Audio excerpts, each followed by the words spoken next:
दोस्तों सोचकर देखिए, 15 साल, पूरे 1.5 दशक से जो एक खौफनाक चूहे बिल्ली का खेल पुलिस और एक चौथी फेल आम इंसान के बीच चल रहा था, क्या वो सच में इतनी आसानी से खत्म हो सकता है? दृश्यम 3 के इस माइंड बेंडिंग क्लाइमैक्स ने लिटरली हर किसी के दिमाग के तार हिलाकर रख दिए हैं और थिएटर्स में जो सीटियां बजी है ना, वो इस बात का पक्का सबूत है कि जॉर्ज कुट्टी का स्वैग आज भी रत्ती भर कम नहीं हुआ है। जब फिल्म अपने आखिरी पड़ाव पर पहुंचती है तो एक पल के लिए हमें ऐसा लगने लगता है कि चलो फाइनली अंजू की शादी हो गई, अब तो इस परिवार की जिंदगी में वो सुकून आ ही जाएगा जिसके लिए वो इतने सालों से तरस रहे थे। शादी का माहौल है, सब खुश हैं, लेकिन पिक्चर अभी बाकी थी मेरे दोस्त। तभी एंट्री होती है इस कहानी के सबसे डार्क और खौफनाक मास्टर प्लान की, जिसे किसी और ने नहीं बल्कि प्रभाकरण और उस करप्ट रिटायर्ड पुलिस वाले सहदेवन ने मिलकर रचा था। इन दोनों का प्लान इतना जहरीला और नीच था कि सुनकर किसी की भी रूह कांप जाए। उनका इरादा सिर्फ जॉर्ज कुट्टी को बर्बाद करना नहीं था, बल्कि अंजू की पूरी जिंदगी को एक जीते जी नर्क बनाना था। इनका प्लान ये था कि शादी की रात अंजू को कोई बहुत हैवी नशीली दवा देकर बेहोश कर दिया जाए, फिर उसी के होटल के कमरे में एक भयानक नकली मर्डर सीन क्रिएट किया जाए और उसके नए नवेले पति को चुपचाप देश से बाहर भगा दिया जाए। इससे पुलिस और दुनिया की नजरों में यही साबित होता कि अंजू ने शादी की पहली ही रात अपने पति का बेरहमी से खून कर दिया है और फिर उसे उम्रकैद की सजा हो जाती। लेकिन भाई, वो लोग एक सबसे बड़ी बात भूल गए थे कि उनका पाला किसी आम बाप से नहीं बल्कि मास्टरमाइंड जॉर्ज कुट्टी से पड़ा है। तुम उसके परिवार पर हाथ डालने की सोचोगे और वो हाथ पर हाथ धरे बैठा रहेगा? बिल्कुल नहीं। जॉर्ज कुट्टी हमेशा की तरह उनसे 4 नहीं बल्कि 10 कदम आगे चल रहा था।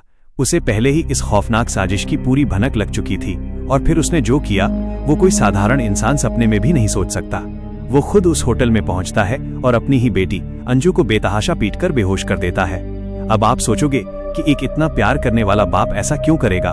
क्योंकि मेरे दोस्त, वो दुश्मनों के बिछाए फेक क्राइम सीन को एक परफेक्ट मास्टर क्राइम सीन में बदल रहा था। उसने बाजी को इस कदर पलटा कि जो जाल सहदेवन ने अंजू के लिए बिछाया था, उसी जाल में वो खुद बुरी तरह फंस गया। जॉर्ज कुट्टी ने सिर्फ अपनी बेटी को ही नहीं बचाया, बल्कि सीधा सहदेवन के घर जाकर उसे दबोच लिया। उसने सहदेवन पर जानलेवा हमला किया और उससे एक ऐसा खौफनाक बयान रिकॉर्ड करवा लिया जिसमें सिर्फ प्रभाकरण ही नहीं बल्कि खुद आईपीएस थॉमस का भी नाम शामिल था। इसे कहते हैं बाप ऑफ ऑल मास्टर स्ट्रोक्स। अब जॉर्ज कुट्टी के हाथ में पुलिस महकमे और प्रभाकरण दोनों की गर्दन थी, लेकिन इसके बाद जो हुआ उसने सबको रुला दिया और अंदर तक हैरान भी कर दिया। जब जॉर्ज कुट्टी के पास सारे पक्के सबूत थे और वो चाहता तो उन सबको जेल भेज सकता था, फिर उसने खुद पुलिस के सामने सरेंडर क्यों किया? इसके पीछे 2 बहुत बड़े और गहरे कारण हैं। पहला कारण है एक बाप का निस्वार्थ प्यार। आईपीएस थॉमस के सामने जब जॉर्ज कुट्टी टूटता है तो वो सिर्फ एक बात कहता है, मेरी बेटी को छोड़ दो, मैं मानता हूँ मैंने हत्या की है, मुझे सजा दे दो। वो अंदर तक जानता था कि जब तक ये केस जिंदा है उसकी बेटियां कभी चैन की नींद नहीं सो पाएंगी। वो अपनी खुद की जिंदगी कुर्बान करके अपनी बेटी को एक नई जिंदगी देना चाहता था। और दूसरा सबसे बड़ा कारण है उसका वो ब्रह्मास्त्र जो उसने अभी भी अपने पास छुपा कर रखा है। जॉर्ज कुट्टी ने कोई हार नहीं मानी है, बल्कि उसने खुद को जेल के अंदर डालकर अपने परिवार के चारों तरफ एक ऐसा सुरक्षा कवच बना दिया है जिसे कोई पुलिस वाला भेद नहीं सकता। उसने साफ साफ अल्टीमेटम दे दिया है कि अगर उसके परिवार की तरफ किसी ने आंख भी उठाकर देखी तो उसके पास जो वीडियो और रिकॉर्डिंग है वो कोर्ट में ऐसा भूचाल लाएंगे कि सबकी वर्दी उतर जाएगी। अब मीडिया, पब्लिक और पुलिस सबको लग रहा है कि 15 साल पुराने इस खौफनाक केस की फाइल हमेशा के लिए बंद हो गई और जॉर्ज कुट्टी को उसके किए की सजा मिल गई। लेकिन क्या सच में खेल खत्म हो गया?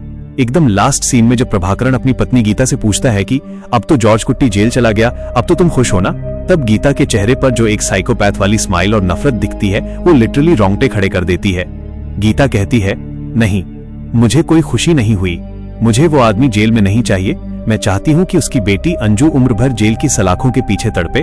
और बूम, बस इसी एक डायलॉग ने दृश्यम 4 की एक बहुत ही डार्क, इंटेंस और खौफनाक नींव रख दी है। मेकर्स ने साफ कर दिया है कि ये सिर्फ एक युद्ध का अंत है, पूरी जंग का नहीं। गीता के अंदर बदले की आग अभी भी भड़क रही है और वो अंजू को बर्बाद करने के लिए कोई भी नीच हद पार कर सकती है। लेकिन गीता ये भूल रही है कि जब बात फिर से उसकी बेटी पर आएगी तो जॉर्ज कुट्टी जेल की वो मोटी दीवारें और लोहे की सलाखें तोड़कर भी वापस आएगा और इस बार वो सिर्फ मास्टरमाइंड नहीं बल्कि एक खूंखार जानवर बनकर लौटेगा।